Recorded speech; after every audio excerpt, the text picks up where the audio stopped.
I'd like to take a moment to thank my channel members. Thank you.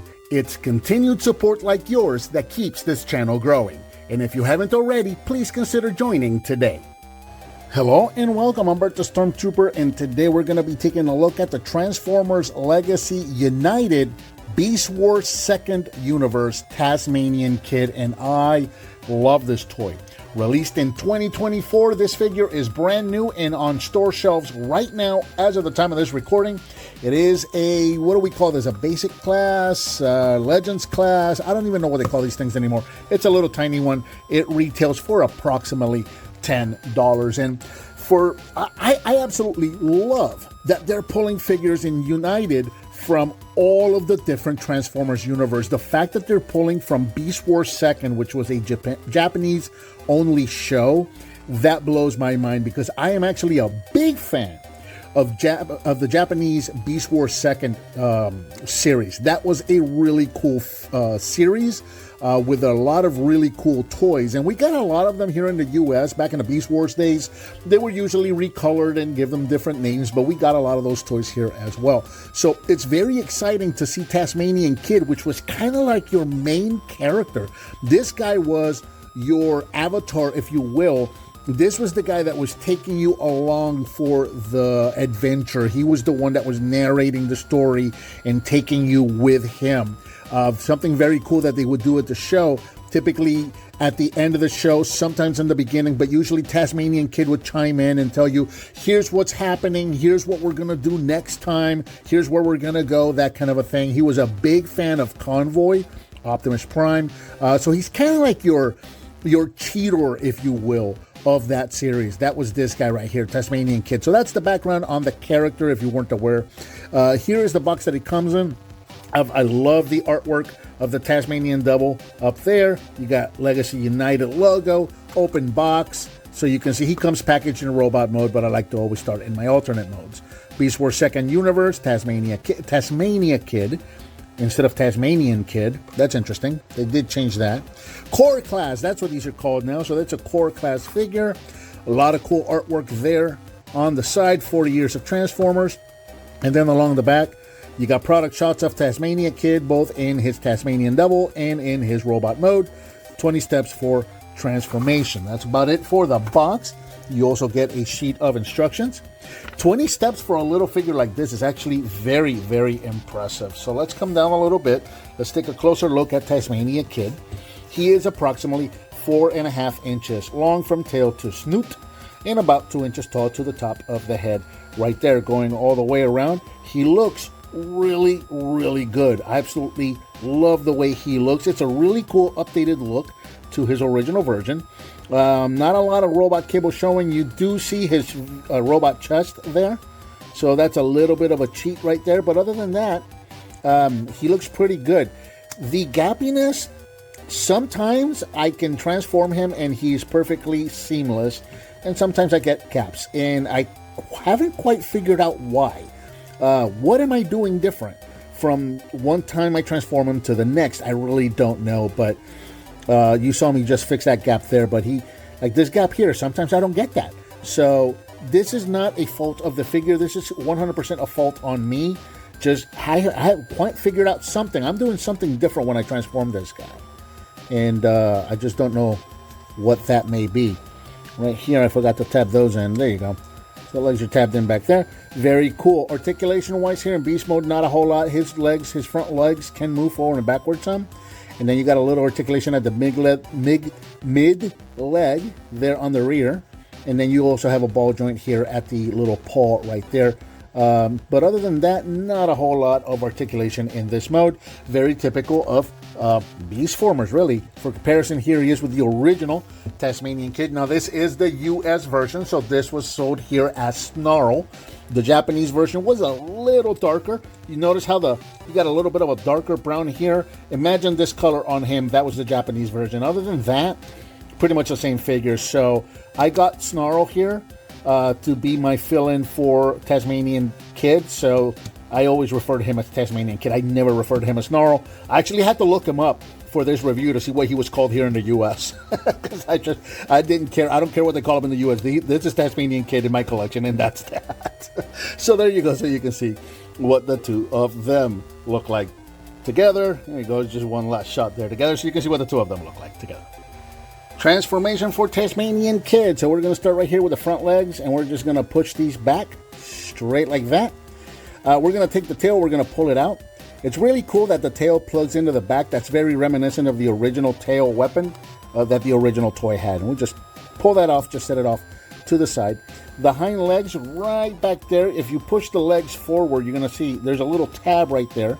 The side panel here is going to tab into the back of the thigh right there. So you want to push the legs forward and release those tabs right there. That is going to allow you to take the sides of the body here and just kind of bring them out to the side. And then we're going to take the back of the head and the whole back of the figure here of the beast mode, and we're going to hinge this back. This little panel here is going, I may be getting ahead of myself. This is going to hinge forward like that. I hope I'm not getting ahead of myself. That might get in my way. We'll see. Take the hind legs here, and we're just going to kind of get them out to the side like so. Just kind of get them out of the way. We're going to take the beast head here. We're going to split it in half. And this is really neat. So this whole thing is going to split in half. These are going to be the robot legs. And then using these ball joints, we're just going to bring the legs down and forward. Just like that.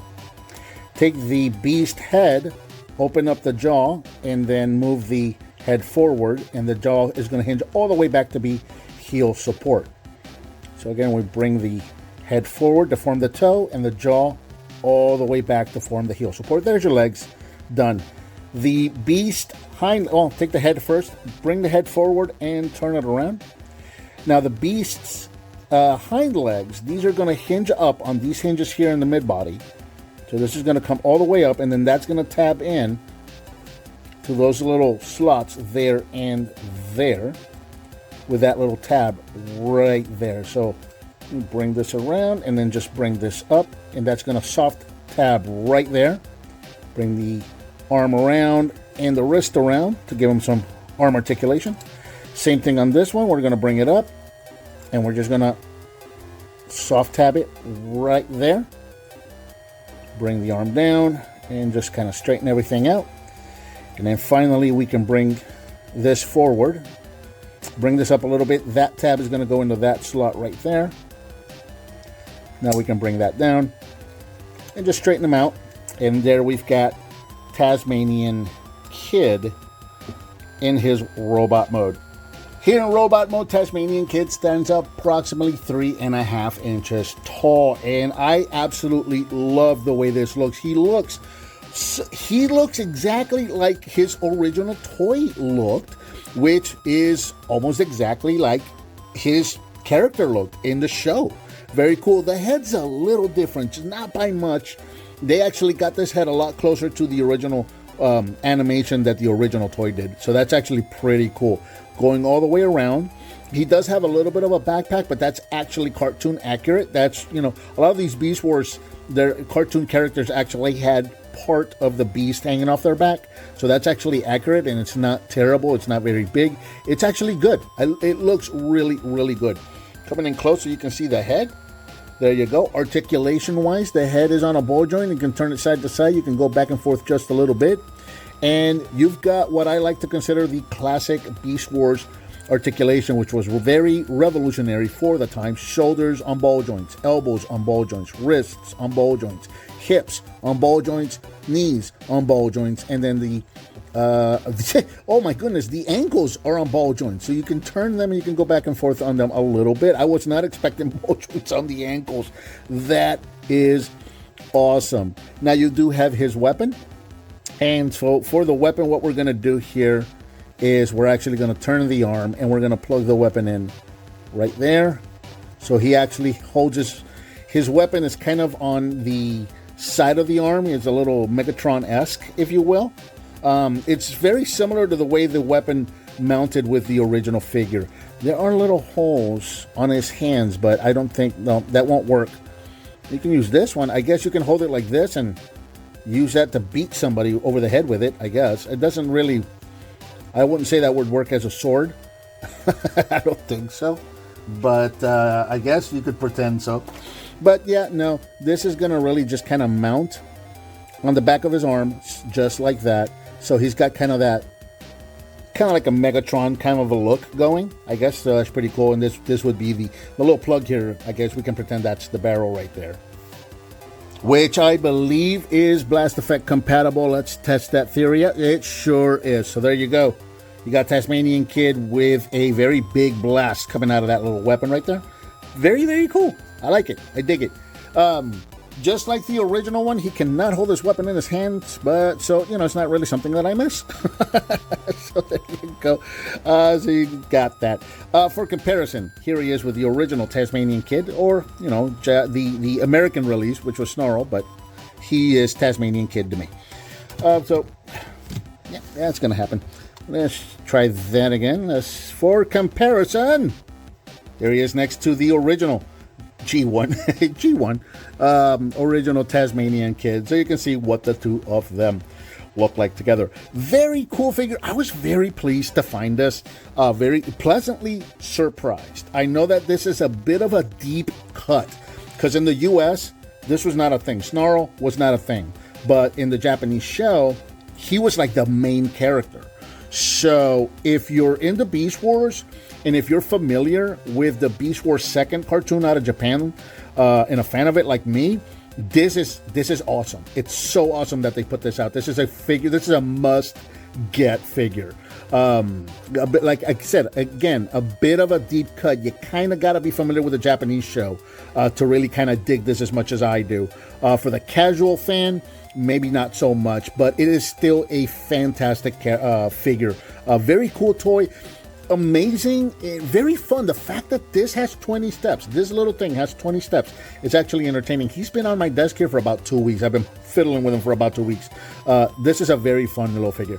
But I think that about does it for the Transformers Legacy United Beast Wars Second Universe Tasmania Kid. What did you think of this figure? Let me know down in the comments. Give me some thumbs up. Subscribe, share with your friends if you like what you see. Thank you so much for watching, and I'll talk to you next time.